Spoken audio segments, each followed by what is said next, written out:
салом тамошобинони гиромӣ, барномаи иттилоотии таҳлилии тоҷикистон аст бо муҳимтарин хабару гузоришҳои ҳафтаи сипаришаванда манзури шумо. 29 апрел дар қасри миллат асосгузори сулҳу ваҳдати миллӣ пешвои миллат президенти ҷумҳурии тоҷикистон муҳтарам эмомалӣ раҳмон, президенти Бонки Аврупои таҷдид ва рушд хонум Одил Рено Басоро ба ҳузур пазируфтанд.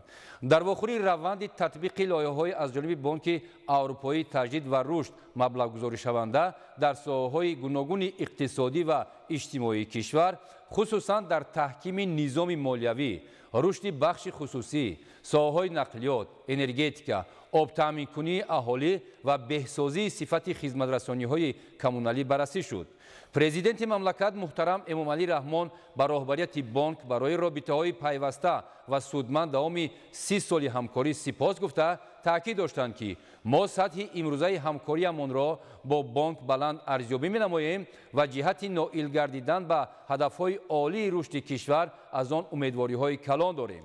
дар робита ба таъсири манфии омилҳои беруна ба баъзе нишондиҳандаҳои макроиқтисодии Тоҷикистон ва дастгирии тобоварии иқтисодиёт ба таҳдиду хатарҳои имрӯза, пеш аз ҳама ҷалби бештари сармоя ва идомаи раванди ислоҳот зарур шумурда шуд. таъкид гардид, ки ҷудо намудани маблағҳои грантию имтиёзнок аз ҷониби шарикони рушд барои дастгирии раванди ислоҳот, буҷети давлатӣ ва татбиқи лоиҳаҳои афзалиятнок дар маҷмӯъ ба устувории рушди иҷтимоию иқтисодӣ боис мегардад. мусоидат ба пешрафти бахшҳои саноат, кишоварзӣ, истихроҷи маъданҳо, рушди инфраструктураи шаҳрӣ, алалхусус низоми таъминоти оби ошомиданӣ, хоҷагии манзилию коммуналӣ, рақамикунонии соҳаҳои мухталифи иқтисод, ҷорӣ намудани технологияҳои сабз, инчунин маориф ва муҳоҷирати корӣ аз самтҳои дигари ҳамкорӣ номида шуд. дар рафти мулоқот ҷонибҳо ҳамчунин оид ба дигар мавзӯъҳои мавриди таваҷҷӯҳи тарафҳо гуфтугӯи судманд анҷом доданд. 30 апрел дар қасри миллат асосгузори сулҳу ваҳдати миллӣ пешвои миллат президенти ҷумҳурии тоҷикистон муҳтарам Эмомалӣ Раҳмон сарвазири ҷумҳурии Қазоқистон муҳтарам Олжас Бектеновро, ки бо сафари расмӣ ба Тоҷикистон ташриф овард, ба ҳузур пазируфтанд. дар мулоқот маҷмӯи масоили дӯстӣ ва ҳамкории Тоҷикистону Қазоқистон баррасӣ шуд. боиси хушнудист, ки шарикии стратегии Тоҷикистону Қазоқистон дар тамоми соҳаҳо бо суръат густариш меёбад ва мо манфият дорем, ки заминаи ҳамкории ду кишвар минбаъд ҳам мустаҳкам шавад, изҳор доштанд президенти ҷумҳурии Тоҷикистон муҳтарам Эмомалӣ Раҳмон дар оғози суҳбат. Олжас Бектенов дар навбати худ чунин изҳор дошт: дар Қазоқистон нақши шуморо ҷиҳати ташаккул ва рушди муносибатҳои ду кишвар баланд арзёбӣ менамоянд. Тоҷикистонро мо шарики боэътимоди стратегӣ ва ҳампаймон медонем. байни кишварҳои мо ҳеҷ масъалаи ҳалношуда набуд ва нест. ҳамаи онҳо дар рӯҳияи ҳампаймонӣ ва бародарӣ ҳал мешаванд. ҷонибҳо вазъи кунунӣ ва дурнамои рушди ҳамкории кишварҳоро дар соҳаҳои афзалиятноки тиҷоратию иқтисодӣ, бахусус энергетика, кишоварзӣ, нақлиёт, молиявию бонкӣ, сармоягузорӣ, маориф, фарҳанг ва сайёҳӣ муҳокима карданд.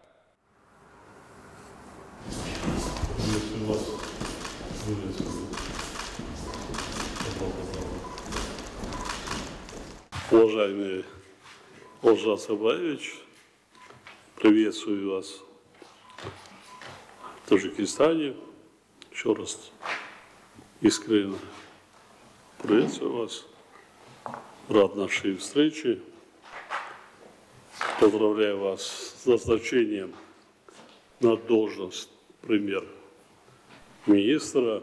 Желаю вам успехов в государственной деятельности. Стратегические партнерства наших стран динамично развиваются по всем направлениям.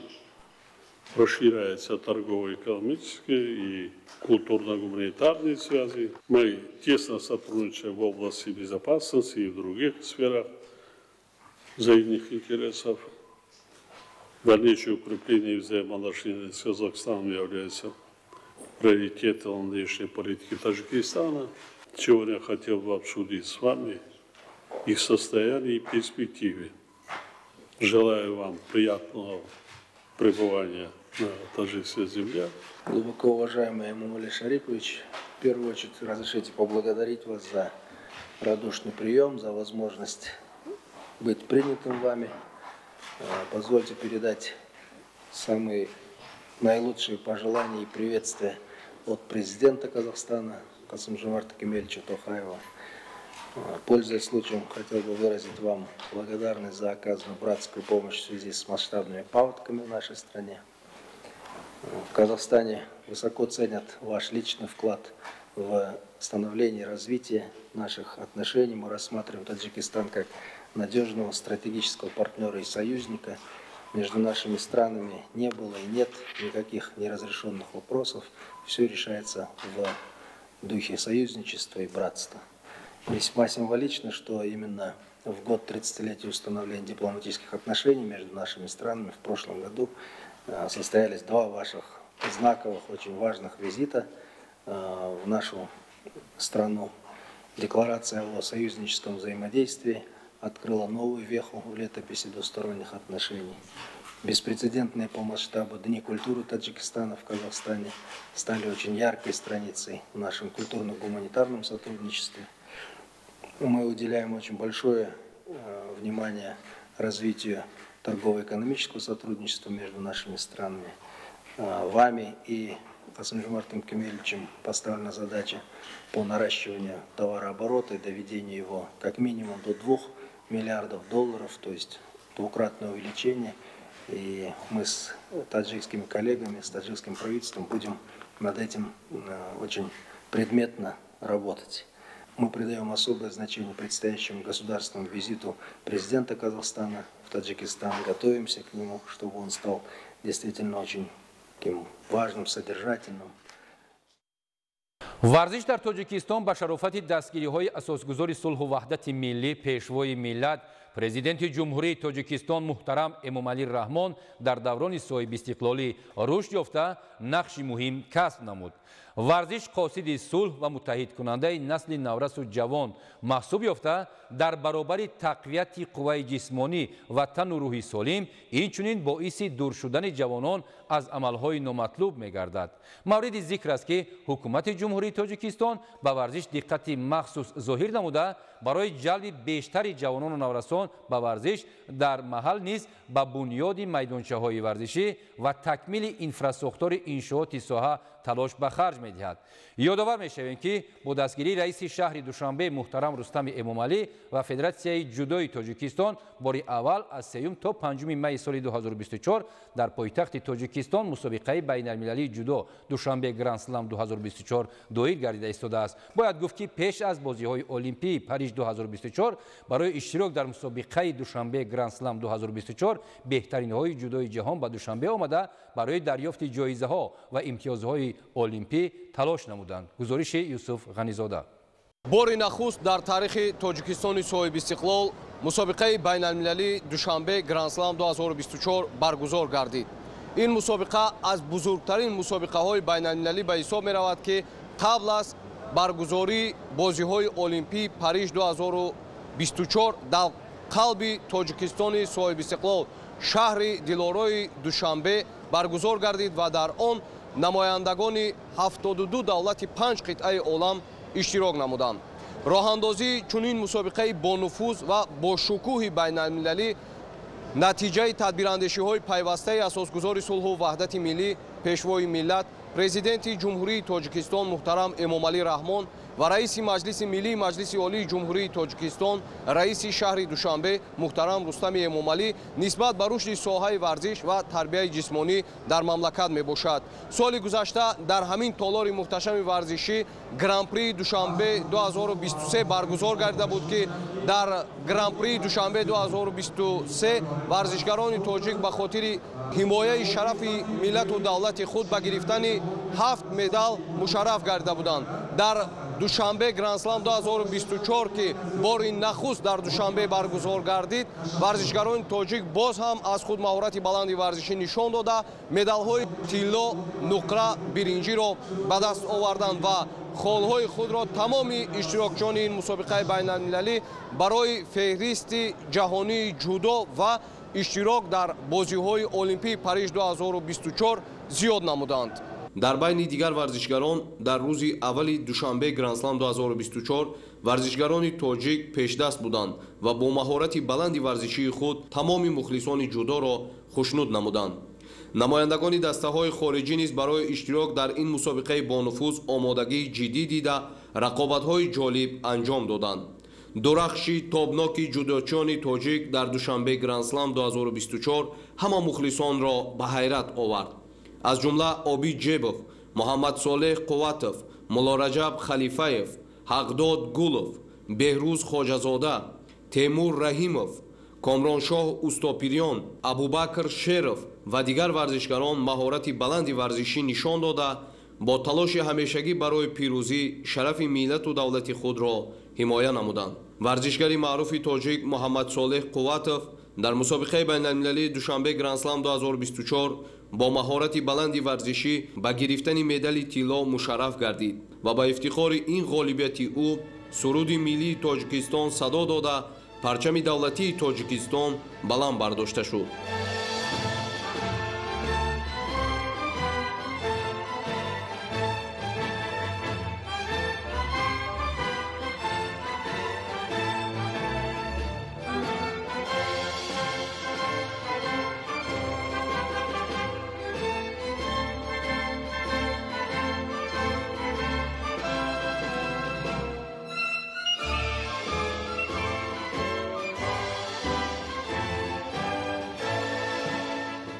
ما ورزشکاران رو قدر دستگیر میکنن که ما سزای جای اول باشیم. ما آمادگیمون رو با سرمربیمون خوب برده هستیم که امیدواریم که در امتحان سزای جای نامه میگردیم. این یک مدال بزرگترین مدال حساب می‌خورد که روزی اول شد امون راه شد و طلا شد. ما همه مهنت و از پگاه تو بگه مهنت ما برای اونان که برای راه پاریژ در سطح عالی گشتیم گرفتند. варзишгари дигари тоҷик Муллораҷаб Халифаев ҷои сеюмро соҳиб гардид. дар вазни 66 килограмм ҳамчунин Обид Ҷебов ба гирифтани медали нуқраи душанбе гранд-слам 2024 мушарраф гардид. миннатдори худам бо президенти ҷумҳурии Тоҷикистон муҳтарам Эмомалӣ Раҳмон, бо раиси шаҳри Душанбе муҳтарам Рустам Эмомалӣ мерасонам барои тамоми шароитро барои мо муҳайё кардан. мухлисони ҷудои Тоҷикистон мехоҳам миннатдории худам барасонам барои дастгиришон. сатҳи ҷудочиёни мо сол ба сол беҳтару хубтар шуда истааст ва дар ин чорабиниҳое ки мо иштирок мекунем ва мегзаронем аллакай як боиси ифтихору ва пешравӣ барои навҷавону ва барои варзишгарои мусобиқаи Большой шлем дар сатҳи байналмилалӣ мувофиқ ва ҷавобгоҳ аст. беҳтару хубтар дар мусобиқаи Большой шлем дар вазни 60 кило қувват нишон доданд ки медали тилло ба даст оварданд ва дигар варзишгаро. толори пур аз тамошобин ва мухлисони ҷудо ҳамаи моро ба ҳайрат овард. ҳеҷ гоҳ умед надоштам ки дар чунин сатҳ мухлисони ҷудо толорро пур намоянд. хизматрасонӣ дар толори баргузории мусобиқа ҷавобгӯ ба талаботи мусобиқаҳои ҷаҳонӣ дар Тоҷикистон ба роҳ монда шудааст. Hi, my name is Jackie Naska. ман бори аввал аст ки дар Тоҷикистонам. ин мусобиқа бисёр дар сатҳи баланд баргузор шуда истодааст. ташаккур ки моро хеле хуб пешвоз гирифта. дар мусобиқа мухлисони тоҷик дастгирӣ намуданд. ҷудои ҷаҳон дар Тоҷикистон ҳақиқатан ҷашн дорад ва варзишгарони тоҷик бисёр ҷолиб сабқат менамоянд. Первый раз приехал, очень приветливо народ, и молодые, маленькие дети, взрослые все. Редко встречаешь на Западе таких встреч. Очень понравился, и я представлял, что так будет. На турнир я, как вижу, все готово на высшем уровне. дар ҳақиқат шоҳиди муҳорибаҳои хеле ҳам ҷолиб шуда истодаем. чандин чеҳраҳои нави ҷудо дар ин ҷо интихоб хоҳанд шуд. ман соли гузашта дар мусобиқаи гран-при иштирок доштам ва мусобиқаи гранд-слам бошад бо сатҳи баргузорӣ, истиқболи дигаргуна, мақоми баландтар доштанаш ва рақобатҳои ҷолибаш албатта ба кас эҳсоси дигар мебахшад. дар воқеъ пойтахти Тоҷикистон ҳам шаҳри писандида нест. рӯзи дуюми ин мусобиқаи байналмилалӣ низ барои дастаи мунтахаби тоҷикистон оид ба ҷудо, хотирмон ва бодастовар ҷараён гирифт. Дар рӯзи дуюми мусобиқа аз байни 10 варзишгари тоҷик Беҳрӯз Хоҷазода ва ба гирифтани медали нуқраи Душанбе Гранд-слам 2024 шарафёб гардид. ман мураббии дастаи мунтахаби Корея мебошам. сарҷамъ шудани варзишгарони ҷаҳонӣ дар мусобиқаи мазкур ва дастгирӣ бо шӯру шавқи мухлисон албатта эҳсоси ҳар як иштирокчиро баланд мебардорад ва дастаи мо низ бо умеду боварӣ баромад карда маҳорати худро нишон медиҳанд. аз лаҳзаи ташриф то ба ҳол чанде аз гӯшаҳои шаҳри Душанберо ҳам дидан кардем ва таассуроти хеле хубе ҳам гирифтем. Афаеле Тониоло ҳастам, мураббии дастаи мунтахаби ҷудои Италия. ин бори дуввум аст ки меҳмони Тоҷикистон мешавам, зеро дар мусобиқаи Гран-при Душанбе низ ташриф оварда будам. дастаи ҷудочиёни Италия иборат аз 11 варзишгари касбӣ иштирокчии Гранд-слам 2024 мебошанд. дастгирӣ ва истиқболи самимии мардуми тоҷик аз ин мусобиқа фазои баргузории онро боз ҳам ҷолибтару хотирмонтар мегардонад. Душанбе шаҳри зебост ва Тоҷикистон сарзамини тарихӣ ва ин гӯшаҳои тарихиро бо тамоми зебоиҳояш ҳадиақал як бор ҳам ҳар шахс бояд дидан кунад. ибтидо аз будубош ва омодагиҳо ҷиҳати баргузории Душанбе Гранд-слам 2024 дар пойтахти Тоҷикистони соҳибистиқлол шаҳри Душанбе дар сатҳи баланд роҳандозӣ шуда буд.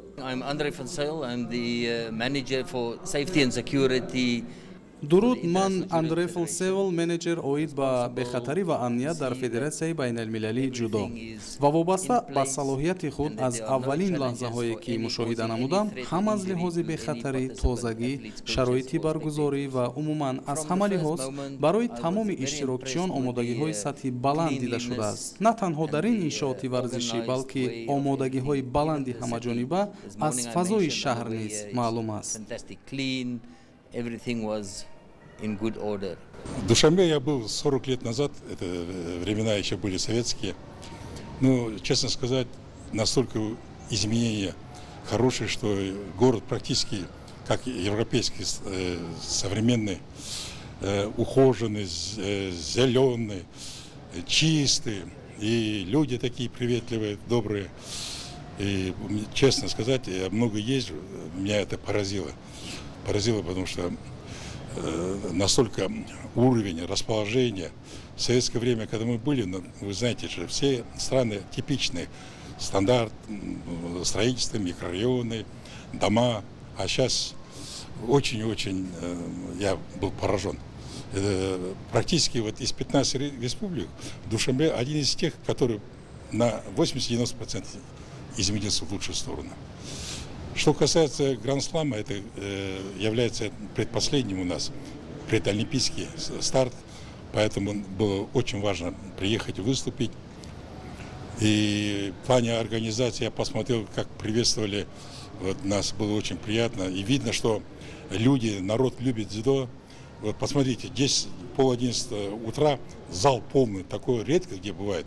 рӯзи сеюми мусобиқаи байналмилалии Душанбе Гранд-слам 2024 низ ҷолибу хотирмон баргузор гардид. дар ин рӯз варзишгарони шинохтаву бомаҳорат, чеҳраҳои маъруфи ҷудои ҷаҳонӣ вориди майдон шуда бо ҳам рақобат карданд. дар рӯзи сеюм низ варзишгарони тоҷик ба гирифтани 3 медал мушарраф гардиданд. Муҳаммадҷон Абдуҷалилзода ҷои сеюмро соҳиб шуда медали биринҷии Душанбе Гранд-слам 2024-ро ба даст овард. варзишгари дигари тоҷик Ҷаҳонгир Маҷидов дар вазни 100 килограмм медали биринҷии ин мусобиқоти байналмилалиро соҳиб шуд. дар вазни аз 100 килограмм боло варзишгари маъруфи тоҷик Темур Раҳимов бо ҷудокори фаронсавӣ Теди Ринер вориди майдон шуд.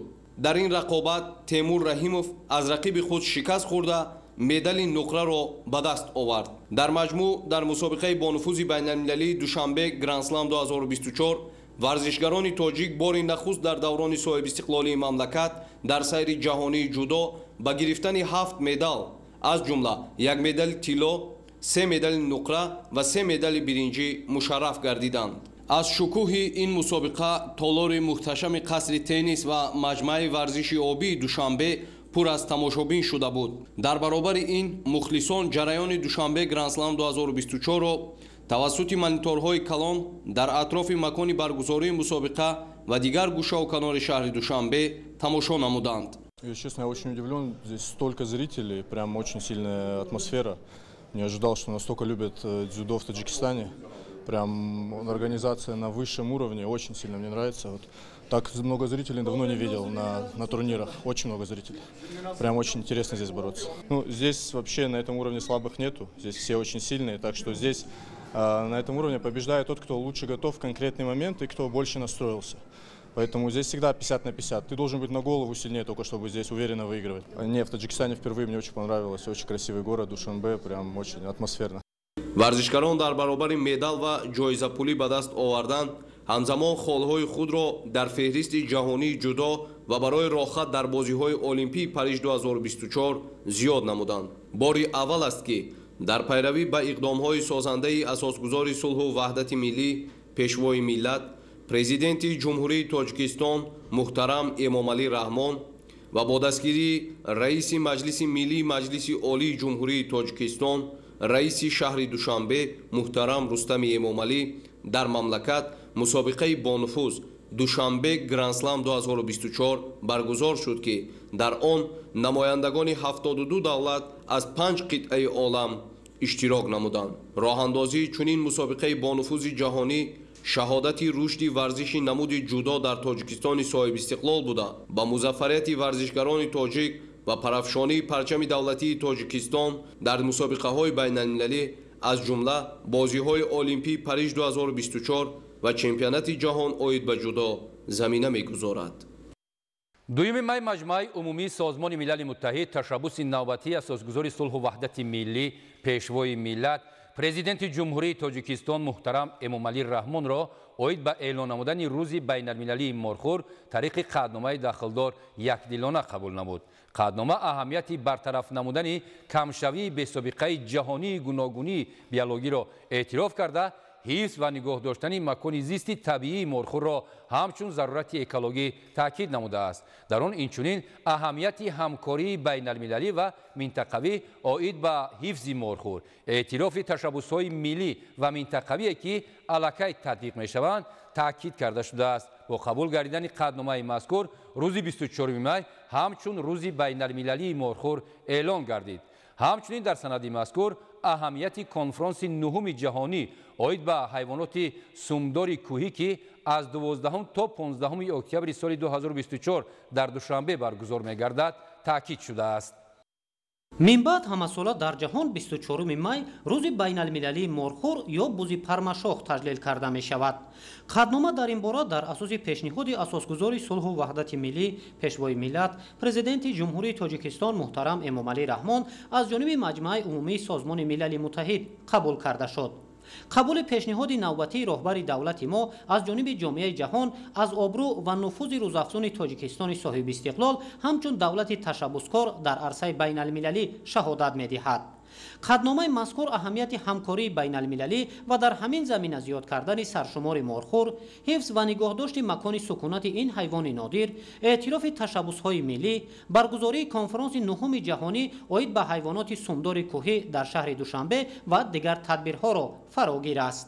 пеш аз ҳама президенти ҷумҳурии Тоҷикистон бо мақсади маърифӣ намудани яке аз ҳайвонҳои нодири сайёраи замин ки аз ҷиҳати аҳамияти байналмилалӣ дар ҷаҳон дар ҷойи дуюм ба ҳисоб меравад, солҳои зиёд аст ки барои маърифӣ кардани он дар ҷаласаҳои Созмони Милали Муттаҳид оиди гуногунии биологии Тоҷикистон ки Тоҷикистон кишвари ҳифзкунандаи гуногунии биологӣ, Тоҷикистон кишвари сарчашмаи ташаккулёбии гуногунии биологӣ, Тоҷикистон кишвари паҳнкунандаи гуногунии биологии ҷаҳониро, яъне як мавзеи як кишвари захираҳои генетикии ғанӣ доштаро маърифӣ кард ва бо ҳамин хотир дар ҷаласаи Созмони Милали Муттаҳид ин масъала яке аз масъалаҳои аввалиндараҷаи экологӣ, яке аз масъалаҳои аввалиндараҷаи гуногунии биологӣ ва бехатарии биологӣ дониста шуд ва хушбахтона рӯзи 24 май рӯзи байналмилалии ҳифзи бузи пармашох қабул карда шуд. морхур яке аз ҳайвонҳои нодири минтақаҳои кӯҳии осиёи марказӣ ва осиёи шимолӣ ба ҳисоб меравад. бузи пармашох дар ҷумҳурии тоҷикистон баландиҳои кӯҳӣ то 2700 метрро аз сатҳи баҳр макони сукунат интихоб намудааст. дар тоҷикистон дар ҷанубу ғарбии қаторкӯҳҳои дарвоз, ҳазрати шоҳ, сарсарак ва дашти ҷум морхур дида мешавад. тавре аз таҳлилҳо бармеояд саршумори морхур дар ҷумҳурии тоҷикистон мунтазам зиёд мегардад. саршумори морхур ё бузи пармашох дар ҷумҳурии тоҷикистон соли 2010 1300, соли 2014 1300 сар, соли 2017 1901 сар ва дар соли 2020 3927 сарро ташкил намудааст. соли 2022 аз ҷониби мутахассисони тоҷик дар ҳамкорӣ бо мутахассисони байналмилалӣ дар вилоятҳои Бадахшону Хатлон ҳисоботи навбатии морхур гузаронида шуд ва дар натиҷа маълум гардид ки саршумори пармашох дар ҷумҳурии тоҷикистон ба 6000 сар расидааст. ин нишондиҳанда аз он шаҳодат медиҳад ки дар тоҷикистон таҷрибаи ҳифз ва нигоҳ доштани ин ҳайвони нодир дар ҷаҳон яке аз муваффақтарин мебошад. сукунат ва гаштугузори морхур дар регзор ё кӯҳҳои душворгузар имкон медиҳад ки он худро аз дарандагон ҳифз намояд. бузи пармашох вобаста ба фасли сол ва давраи гузариш макони сукунат интихоб мекунад.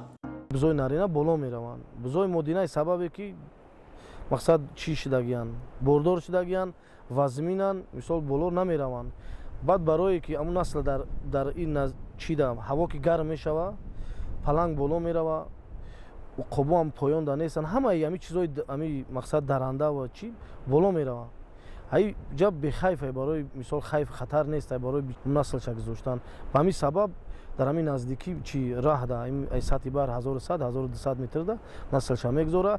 вақте ки як то моҳи августа дар ин поён калон мешава, бақувват мешава, баъд моҳои сентябр боло мебарад. бузи пармашохе ки дар ҷумҳурии тоҷикистон ҳифзу нигоҳ дошта мешавад дар сайёраи замин нахустин яъне намунаҳои нодиртарини сайёра дониста мешавад ки дар дигар минтақаҳо онҳо ҷуфт шуданд ва зернамуди худро аз байн бурданд ва дар ҷумҳурии тоҷикистон бошад бузи пармашох яъне морхур тавонист ки намуди беназири яъне қолаби табии худро нигоҳ дошта дар қисмати ноҳияи Шамсини Шоҳин, қисмати минтақаҳои Дарвоз, Ҳазрати Шоҳ ва инчунин қисмати минтақаҳои Нимкура, Паси Ворӣ ва дигар минтақаҳои ҳамсарҳадии ноҳияи Шамсини Шоҳин то ноҳияи Дарвоз паҳн гардидааст. ин ҳайвон ҳифз карда мешавад. бузи пармашох ва гуногунию зебогии табиати нодир имконияти асосии тоҷикистон барои рушди намунавии соҳаи сайёҳӣ дар арсаи байналмилалӣ ба ҳисоб меравад. морхур барои экосистема, биогуногунӣ, сайёҳӣ ва ғайра нақши муҳим дошта ҳифзи он зарур аст. бузи пармашох ҳамчун ҳайвони камшумори нодир дар китоби сурхи тоҷикистон ва китоби сурхи байналхалқӣ ворид гардидааст. қабули ташаббуси навбатии роҳбари давлати тоҷикистон имкон медиҳад ки саршумори бузи пармашох дар маконҳои сукунати он зиёд гардад ва гуногунии биологӣ дар табиат таъмин шавад. ҳадафи асосии эълон намудани ин рӯз дар он аст ки мо бояд кишварҳое ки дар он бузи пармашох сукунат дорад барои ҳифзу нигоҳдории бузи пармашох, барои таъмини амнияти бехатарии ареали бузи пармашох, ҷойҳои сукунати онҳо, ҳамсарҳадии он ба мавзеъҳои фаъолияти хоҷагидорӣ, инчунин барои ташкил намудани як мавзеъҳои сайёҳӣ барои аз наздик дидан аз ин ҳайвони нодир роҳандозӣ карда мешавад. ташаббуси навбатии президенти ҷумҳурии тоҷикистон муҳтарам Эмомалӣ Раҳмон имкон фароҳам овард ки ҳамасола 24 май дар саросари ҷаҳон рӯзи байналмилалии морхур ё бузи пармашох таҷлил карда шавад. минбаъд ҷомеаи ҷаҳон дар асоси ҳамин иқдоми тоҷикистон фаъолиятро барои ҳифз ва нигоҳдошти ин ҳайвони нодир дар ҳамоҳангӣ таҳким бахшида тавассути зиёд кардани саршумори бузи пармашох гуногунии биологӣ дар табиати нодир ҳифз карда мешавад. дар доираи сиёсати пешгирифтаи давлату ҳукумати ҷумҳурии тоҷикистон доир ба дастгирии фаъолияти соҳибкориву сармоягузорӣ дар замони соҳибистиқлолӣ тадбирҳои зарурӣ амалӣ гардида дар ин самт барои соҳибкорон имтиёзу сабукиҳои зиёд ҷорӣ карда шуданд. то имрӯз ба онҳо даҳҳо намуди имтиёзу сабукиҳои андозиву гумрукӣ пешниҳод шуда, шумораи сохторҳои ба қайдгирии давлатии фаъолияти соҳибкорӣ низ ба маротиб кам гардида, хизматрасонӣ дар ин самт ба таври ройгон ба роҳ монда шудааст. ҳамкорони мо дар ин хусус гузориш медиҳанд.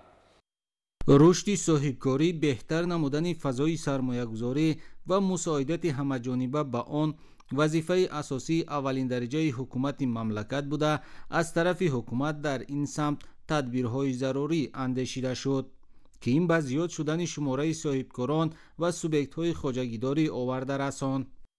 дар натиҷаи тадбирҳои амалӣ гардида, шумораи субъектҳои соҳибкорӣ дар 7 соли охир аз 62 000 ба 350 000 баробар гардид. дар ин давра барои дастгирии соҳибкорӣ хурду миёна имтиёзҳои андозиву гумрукӣ муайян карда шуд, ки дар натиҷа корхонаҳои истеҳсолӣ таъсис дода шуданд. дар ҷумҳурии Тоҷикистон минтақаҳои озоди иқтисодӣ фаъолият мекунанд ва дар ин минтақаҳои озоди иқтисодӣ аз тарафи ҳукумати ҷумҳурии Тоҷикистон якчанд имтиёзҳо барои соҳибкорони дохилӣ ва хориҷӣ баро монда шудааст. аз ҷумла онҳо аз бурдани тамоми намуди андозҳо озод ҳастанд ба ҷуз андоз аз фоидае ки дар ин минтақаҳо фаъолият мекунанд. ва албатта ҳадафи асосии ҳукумати ҷумҳурии Тоҷикистон вобаста ба ин омил яъне ки ҷалби соҳибкорони ватании хориҷӣ ба ин соҳа аст. имрӯз соҳибкорон дар ҷодаи истеҳсолӣ метавонанд барои пешбурди фаъолияти иқтисодӣ заминагузор бошанд ва тавонанд ки аз имконатҳое ки дар дохили кишвар вуҷуд дорад истифода намуда барои пешбурди фаъолияти худ муваффақ гарданд. вақти он расидааст ки соҳибкорон барои таъмин намудани ҳаёти иқтисодии ҷомеа, барои пешбурди фаъолияти иқтисодии кишвар бояд соҳибкории истеҳсолиро ба роҳ монда, маҳсулоти рақобатпазирро истеҳсол намуда ба бозори ҷаҳонӣ бори дигар Тоҷикистонро ҳамчун кишвари воридот ивазкунанда, яъне ки кишвари содиркунанда муаррифӣ намоянд ва ба ин ҷода метавонанд ки сатҳи иқтисодии кишварро боз ҳам боло бардоранд. ҳангоми воридоти таҷҳизоти истеҳсолию технологӣ ва маҳсулотҳои такмилии онҳо, ҳангоми воридоти ашёи хом барои коркард ва истеҳсоли маҳсулоти ниҳоӣ, ҳангоми воридоти технологияи ҳозиразамони ташхису табобат, ҳангоми воридоти молу маводи сохтумонии иншоотҳои сайёҳӣ, технологияу таҷҳизот ва мавод барои таъминоти соҳаҳои паррандапарварӣ, моҳипарварӣ ва корхонаҳои истеҳсолкунандаи хӯроки омехтаи парранда ва чорво, тухми зироатҳои кишоварзии дараҷаи элита, суперэлита, репродуксияи якум, воситаҳои нақлиёте ки аз давраи барошашон 1 сол бошад ва на зиёда аз 10 000 километрро тай намуда бошад, пардохтҳои гумрукиро ба андозаи 50%. дигар имтиёзҳое ки мо номбар кардем, онҳо аз пардохтҳои гумрукӣ, яъне аз пардохти боҷи гумрукӣ ва андоз аз ашро пурра озод карда мешаванд.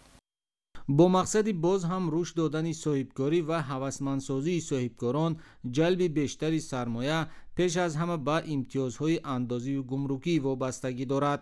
хушбахтона аз тарафи ҳукумати мамлакат, махсусан президенти кишвар муҳтарам Эмомалӣ Раҳмон таваҷҷӯҳи махсус зоҳир карда мешавад ва тибқи дастури пешвои миллат таи солҳои охир як қатор имтиёзҳо ба соҳибкорон дода шуд. танҳо дар соли 2023 соҳибкорони мамлакат 715 корхонаи нави истеҳсолӣ бо 5000 ҷойи корӣ сохта ба истифода супориданд. ҷумҳурии Тоҷикистон дар минтақа дорои қонунгузории муосири ҷалби сармоягузорӣ аст ва қонуни ҷумҳурии Тоҷикистон дар бораи сармоягузорӣ соли 2016 қабул гардид ва тибқи қонуни мазкур барои сармоягузорон тамоми кафолат, имконият ва сабукиҳо пешбинӣ гардидааст. дар асоси қонун тамоми сармоягузорони хориҷӣ ва соҳибкорони ватанӣ ҳуқуқи баробари пешбурди фаъолиятро доранд. дар се моҳаи аввали соли 2024 ҳаҷми умумии имтиёзҳои тарифию андозие ки қисман ва пурра татбиқ карда шуданд, 77.1% ҳаҷми умумии воридоти молҳое ки дар низоми гумрукӣ иҷозат барои муомилоти озод ба расмияти гумрукӣ дароварда шуданд ташкил намуд. яъне аз ҳаҷми умумии воридот танҳо 22.9% он, ё ин ки 341.1 миллион доллари Иёлоти Муттаҳидаи Америка мавриди андозбандии пурра қарор гирифта, ҳаҷми умумии молҳое ки аз имтиёзҳои тарифию андозӣ қисман бархурдор гардиданд 49.4% ҳаҷми умумии воридот ва ҳаҷми молҳое ки аз имтиёзҳо пурра бархурдор гардиданд 27.7% ҳаҷми воридоти молҳоро дар ин низоми гумрукӣ ташкил намудааст. дар маҷмӯъ арзиши гумрукии мол ва воситаҳои нақлиёте ки аз имтиёзҳои тарифию андозӣ бархурдор гардиданд 1 миллиард 145,8 миллион доллари Иёлоти Муттаҳидаи Америкаро ташкил дода, пардохтҳои гумрукие ки дар ин давра ба буҷети давлатии Ҷумҳурии Тоҷикистон ворид нагардидаву ба фоидаи соҳибкорон боқӣ мондааст 1 миллиард 694 миллион сомониро ташкил додааст. мақсад аз муқаррар намудани имтиёзҳои андозӣ ба соҳаҳои иқтисодиёти кишвар ин пеш аз ҳама дастгирии соҳибкорӣ, ҷиҳати ташкили иқтидорҳои нави истеҳсолӣ, ҷорӣ намудани технологияҳои нав, васеъ намудани ҳаҷми истеҳсол ва коркарди молҳои ба содирот нигаронидашуда, ташкил намудани ҷойҳои нави корӣ ва ҳалли дигар масъалаҳои иҷтимоӣ мебошад. тибқи стратегияи миллии рушди кишвар барои давраи то соли 2030 ҳаҷми сармояи мустақим то соли 2026 нисбат ба маҷмӯи маҳсулоти дохилӣ то 10% расонида шуда, солҳои 2022-2026 яъне дар 5 сол бояд ба иқтисоди миллӣ беш аз 60 миллиард сомонӣ сармояи мустақим ҷалб карда шавад.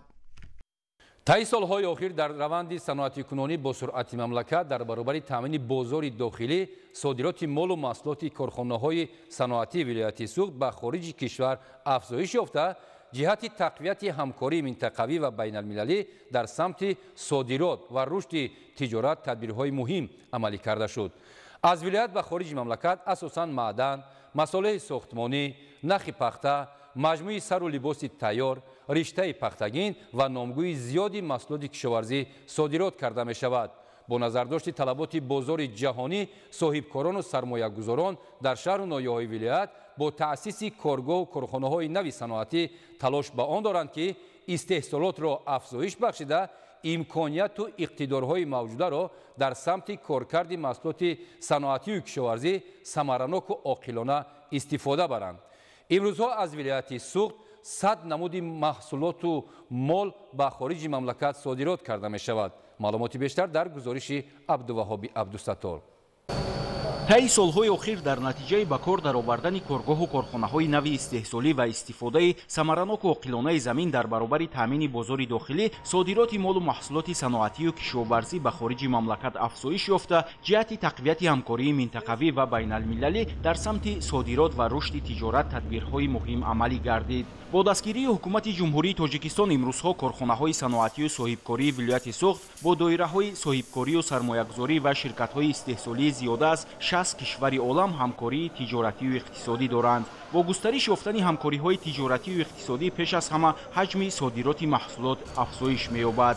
дар давоми 3 моҳи аввали хориҷи мамлакат ба маблағи 196 миллион доллари амрикоӣ молу маҳсулот содирот карда шуд, ки нисбат ба ҳамин давраи соли 2023 зиёд арзёбӣ мешавад. дар ин давра иқтидори содиротии вилоят асосан аз ҳисоби маҳсулоти саноатӣ тақвият ёфт, ки ҳиссаи он 94,7%-ро ташкил медиҳад. дар гурӯҳи молу маҳсулоти содиротшуда ҳаҷми зиёдро маъдан, нахи пахта, ресмони пахтагӣ, маҳсулоти тайёри дузандагӣ, семент, рангҳои сохтумонӣ, профилҳои алюминӣ, обҳои рангаи ташнашикан, консерваи меваю сабзавот ва меваи хушки коркард ва банду бастшуда дар бар мегирад. тибқи маълумот дар ин давра 47204 тонна маъдан ва консентрат, 67797 тонна семент ва 13411 тонна нахи пахта содирот карда шудааст.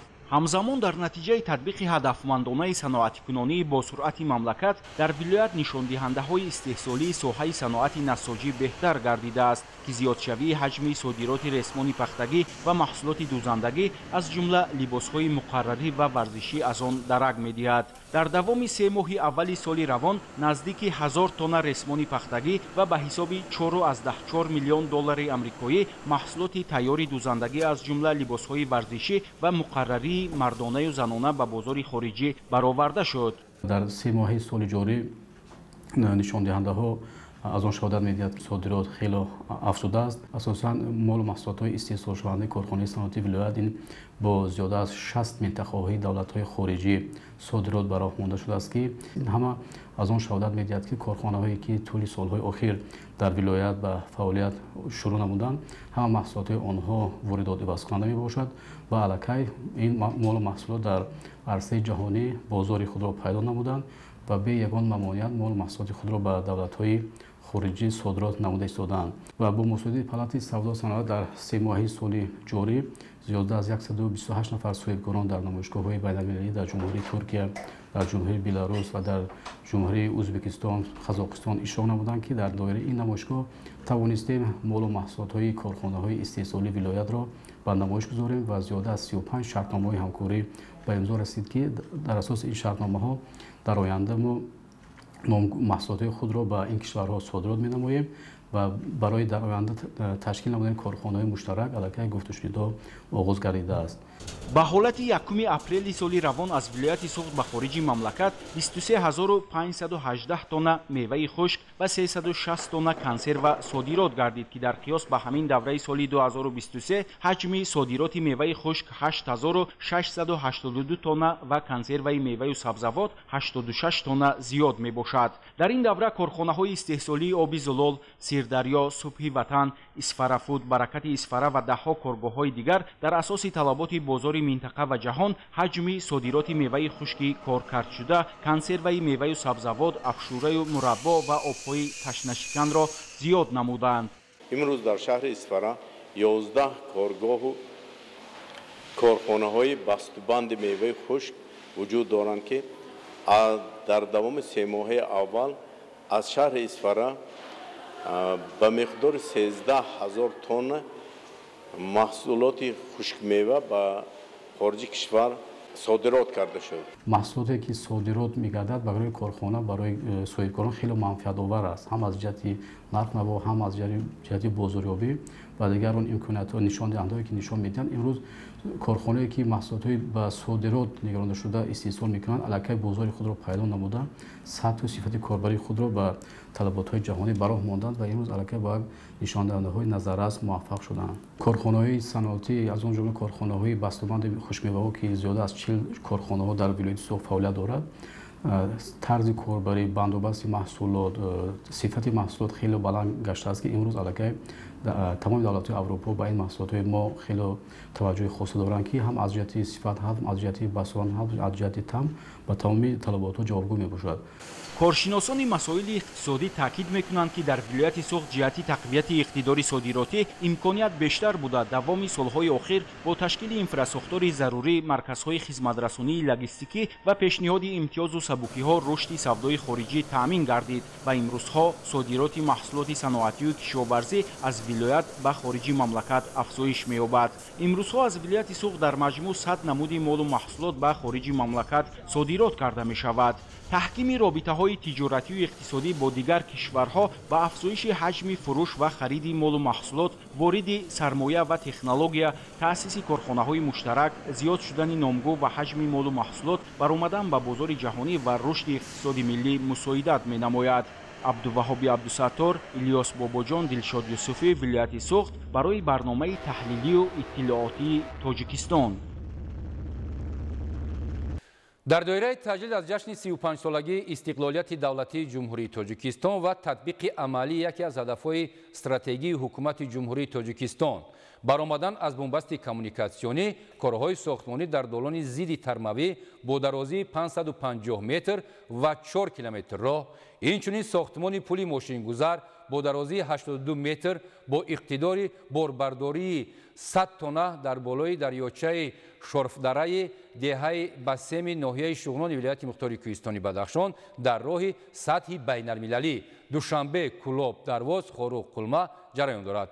تا به امروز راهسازان توانستند 16 متر دالان را بتون پوش نموده کارهای تخت و هموارسازی را در 4 قسمت این لایحه در سطح بلند ادامه بخشیده فعلا 45 نفر راهسازان و 15 عدد تکنیک در کارهای تخت و هموارکنی سفربر گردیده است. گزارش در این خصوص در دوره تجلیل جشن عمومی ملی 35 سالگرد استقلال دولتی جمهوری تاجیکستان با دستگیری حکومت مملکت روند کارهای سازندگی و بنیادکاری در انشاء حیاتاً مهم ولایت راه و پلها و نقبه‌ها به خاطر باز هم خوبتر و بهتر شدن سطح صفت انتقال مال و کالا و سهولت صفت تازه را کسب نموده است. طول یک سال می شود که در موضع برسم ناحیه شغنان ولایت مختار کوهستان بدخشان بنیاد دالان ضد ترموی از جانب راهسازان داخلی و خارجی در سطح بلند کسب جریان دارد. امروزها روند بنیادکاری در 4 قطعه این مسیر که سالها چون جاده خطرناک در فصل بهار و زمستان میان رانندگان نقلات اتومبیلی معمول دانسته میشد خواب و خیال را میماند. با زحمت راهسازان و جلب تکنیک و ماشینالات معاصر راهسازی کوه چون سنگ خارا مستحکم را تخت و هموار نموده در قلب این کوه سربلند راه زیبای کوهی را اساس میگذارند. شروع از 1 ایون سال 2023 کارهای ساختمانی با جلب 25 تکنیک پریخداری راهسازی هدفمندانه پیش میروند. فعلا راهسازان با استفاده از ماشین‌های گرانوزن خودریز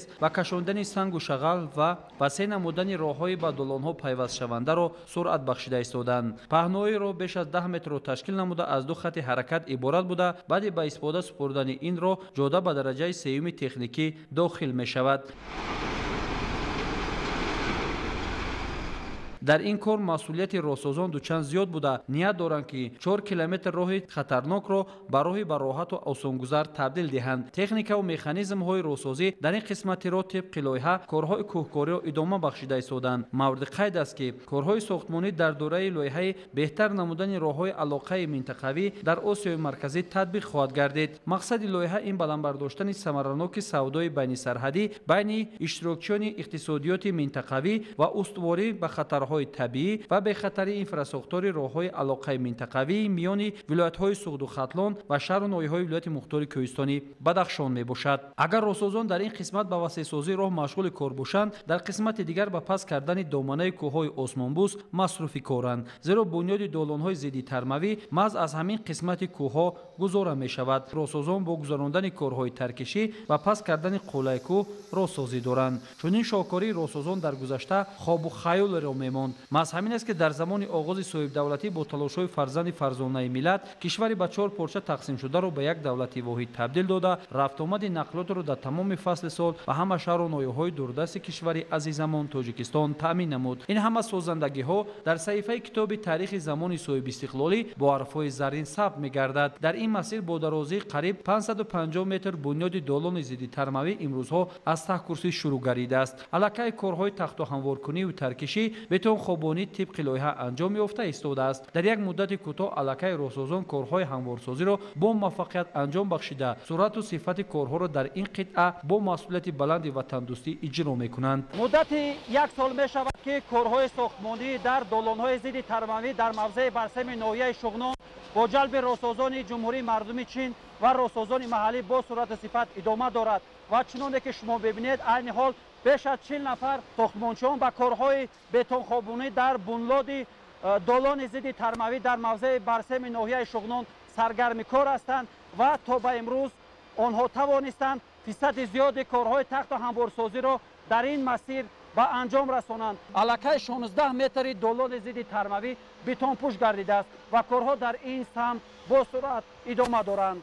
در قله کوه با استفاده از اکسکاواتور حاضر زمان و تکنیک پرمکننده روز به روز کوه آسمانبوس را پس کرده تخت و هموارکنی زیربنای راه نوبنیاد ادامه دارد. بنیادکنندگان با استفاده از تکنیک کارهای پرمکنی و کوهکنی را به انجام رسانیده ایستادند. بعد زحمت‌های طولانی و هموار کردن کوه‌های سربگردون فعلا کارهای آهن و بتون خوابانی در قسمت مطابق شده با گذاشتن مخصوطون‌ها با چقوری 12 متر در بنیاد دالان ضد ترموی ادامه واقعی پیدا کرده است. با حس بلند خویشتن‌شناسی علاقه کارهای بتون خوابانی در دالان مذکور قانع کننده میباشد. در این کار بیش از 45 نفر ساکنان شهر و ناحیه‌های ولایت مختار کوهستان بدخشان و دیگر ناحیه‌های جمهوری زحمت کشیده با کارهای ارماتوربافی در پایدیوار انشاءات زمانوی شب و روزی فعالیت میکنند. مسائل ساختمانی پورا در شهرک ساختمانچیان تامین بوده. در محل ساختمان کارخانه استحصال سنگ و شغل فعالیت داشته. راهسازان وطنی و خارجی با مسائل ساختمانی تامین بوده. کار طبق лойҳа хуб ҷараён дорад. барои сохтмони долонҳои зидди тармавӣ ва сохтмони ду пули калони автомобилгард аз болои дарёи ғунд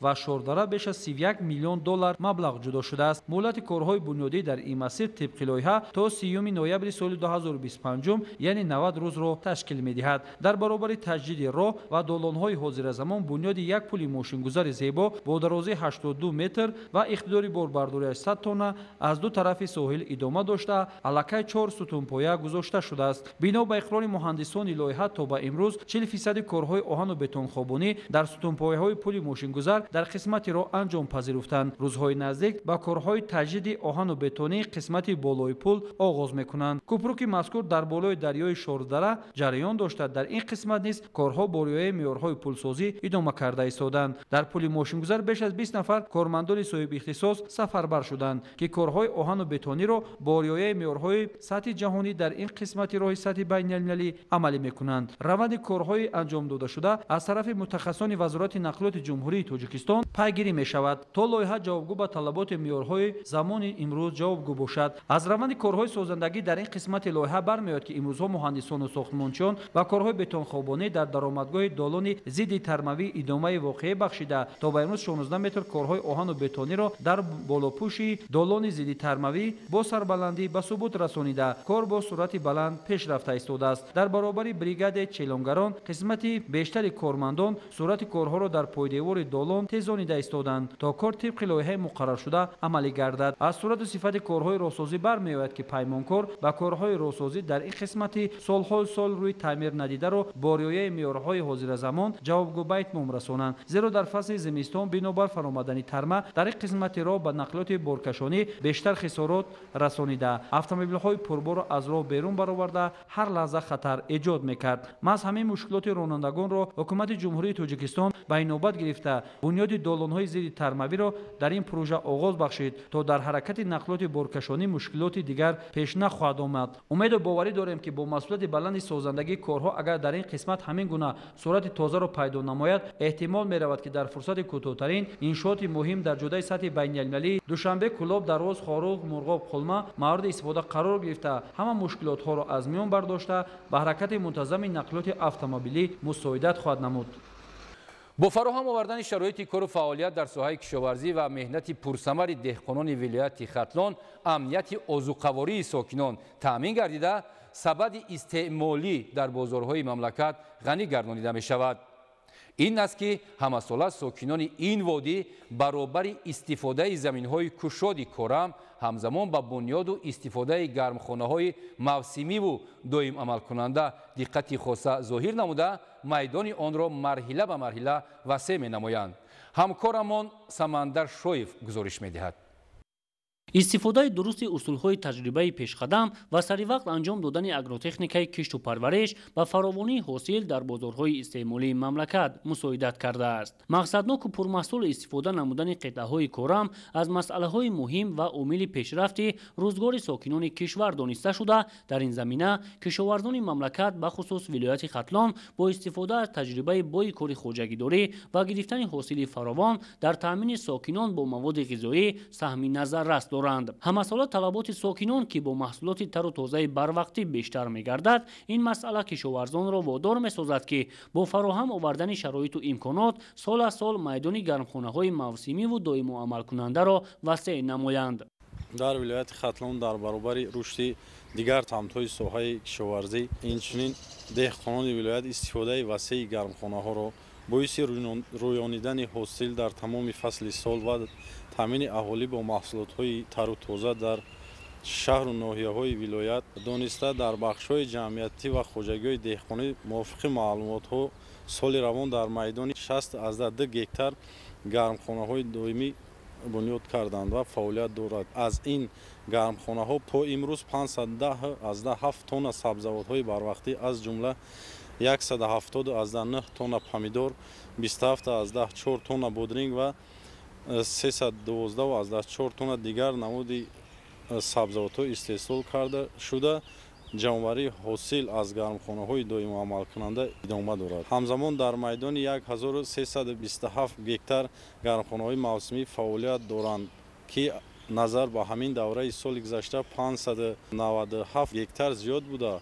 аз он 836 гектар дар бахшҳои ҷамъиятӣ ва 490 гектар дар бахшҳои аҳолӣ рост меояд. тавре мушоҳида гардид, дар ҳамин шабу рӯз дар гармхонаҳои бунёднамудаи кишоварзони вилояти хатлон ҳосили дилхоҳ зироату сабзавот аз ҷумла помидор, бодиринг ва дигар анвои сабзавот фаровон буда, қисмати беши он аллакай дар ҳоли омодашавӣ қарор доранд. дар баъзе аз шаҳру ноҳияҳои вилояти хатлон ҳосилро аз гармхонаҳои доимоамалкунанда ҷамъоварӣ карда ва пешкаши бозори истеъмолӣ карда истоданд. мо кишоварзони вилоят нақша дорем ки дар соли 2024 истеҳсоли маҳсулот аз гармхонаҳои доимоамалкунанда ва мавсимиро назар ба ҳамин давраи соли гузашта афзун намоем. дар соли 2023 гармхонаҳои доимии мо 57 гектарро ташкил медод. аллакай дар моҳи апрели соли 2024 62 гектарро ташкил медиҳад. сокинони ноҳияи дурдасти 5 дар пешрафти фаъолияти кишоварзӣ ба хусус бунёду истифодаи гармхонаҳо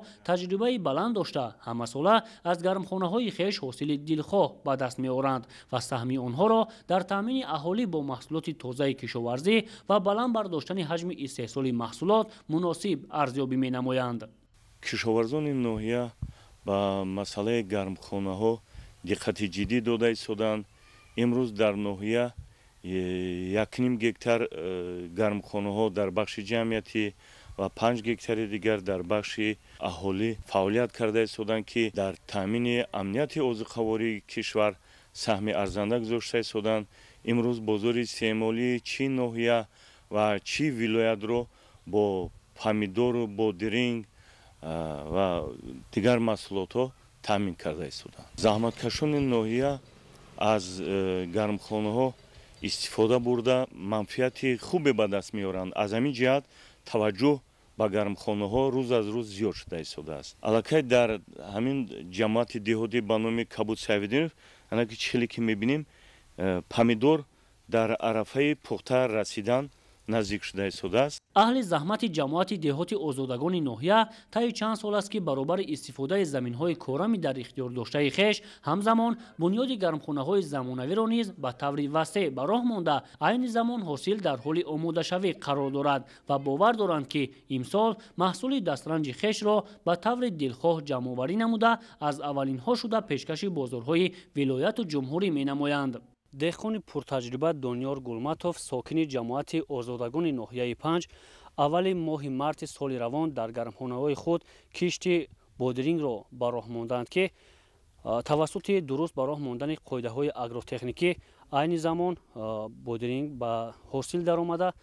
аз нашъунамо маълум мешавад ки рӯзҳои наздик пешкаши сокинон гардонида мешавад. ин деҳқони бо таҷриба бо истифода аз нуриҳои табиӣ ба гирифтани ҳосили фаровону хушсифати сабзавоти барвақтӣ ноил гаштааст. тавре ӯ иброз дошт таи чанд соли охир дар назди хоҷагии хеш порӯи ҳайвонотро коркард карда ба зери ниҳолони помидору бодиринг мепошад ва бо таҷриба кардани ин усули манфиатбахш сол аз сол аз ин гармхонаҳо ҳосили баланд мерӯёнад. худмо биягомус дорем кирмаки калифорнис ки мега дар тоҷикистон дар ӯзбекистон доромадагия я 4 сол шид ҳами дуромадагиша мо 2 сол меша ҳами кирмакора миёрем дар порвои гов гӯспанда илова мекунем. ҳами кирмако мехӯра истеҳсол мекунем меброя ки биягомус пайдо мешава. мо ҳамиёда ҳами зиминода инамиҷа 5 сотиқай 5 сотиқда дар ҷош пеш ай ҷиф кардан мо 2 тон биягомус шошидагием баъд матабло қатӣ задагием. баъд ҳами ҳар таи ниҳолда мо 250-300 грамми биягомус чӣ карда баъд шунудагием ниҳолоро. ҳамин хел чиз аст ки ниҳола бақувват мекунад, аз ҳар хел касалиҳо эмин медорад. баъд маҳсулоте ки мо мекунем маҳсулоти мо 10 рӯз 15 рӯз пеш меброяд бозорда. кишоварзону хоҷагидорони ноҳияи Абдурахмони Ҷомии вилояти Хатлон низ истифодаи оқилонаву самарабахши заминро омили асосии таъмини амнияти озуқаворӣ, баланд бардоштани иқтисодиёт, зиёд гардидани иқтидори содироти мамлакат дониста ба ин васила дар беҳ гардидани шароити рӯзгори хеш ҳар қета заминро самараноку оқилона ба кор мебаранд. ҳамасола дар ҳамин шабу рӯз дар гармхонаҳои бунёднамудаи деҳқон کارخانان ناحیه عبدالرحمن جامع در برابر دیگر انواع زراعت و سبزوات بروقتی حاصل قلفینای نیز آماده گردیده پیشکش ساکنان کرده می شود. سال از سال توجه مردم زیاد است و بهر عملی گشتن دستور سپارش‌های راهبری دولت سان در ناحیه سالهای پیشین اگر از حساب میانه در مجموع همه نمود گرمخانه‌ها تا 18-20 گکتار میشید، این سال تا 30-40 گکتار زیاد شده. خصوصا کشت قلفینای سبزوات‌های بروقتی براه مانده شده است که در این سمت هم باشد همه کارها در خوجگی‌های دهقانی جماعت‌های دهاتی ناحیه با مرام ادامه دارند. امروز در ناحیه باشد میدان گرمخانه‌ها به 30 گکتار رسیده است که اصلا قلفینای و کشت سبزوات بروقتی از قبیل پامیدور، بودرینگ و دیگر نمود سبزوات کشت گذرانیده می شود. خوجگیداران ناحیه در سمت پرورش قلفینای تجربه بای اندوخته سال جاری 20 عدد گرمخانه نو بنیاد نمودند که عین حال در آن حاصل قلفینای الکی آماده شده به بازارهای ولایت و بیرون از آن پیشکش گردیده ایستاده است. کشاورزان ولایت با استفاده از تشکیل گرمخانه ها تمام فصل سال به کار کشاورزی مشغول گشته برابر افزون نمودن حجم استحصال محصولات همزمان بهر با شغل فرا گرفتن ساکنان شرایط فراهم می آورند. سمندر اسکندری سعید، ولایت ختلان، برای برنامه تحلیلی و اطلاعاتی تاجیکستان. بیننده های عزیز، این بود برنامه تحلیلی اطلاعاتی تاجیکستان که از تلویزیون تاجیکستان منظور شما نمودیم. در هفته اینا برایتان برای کامیابی ها آرزو می نماییم. سلامت باشید.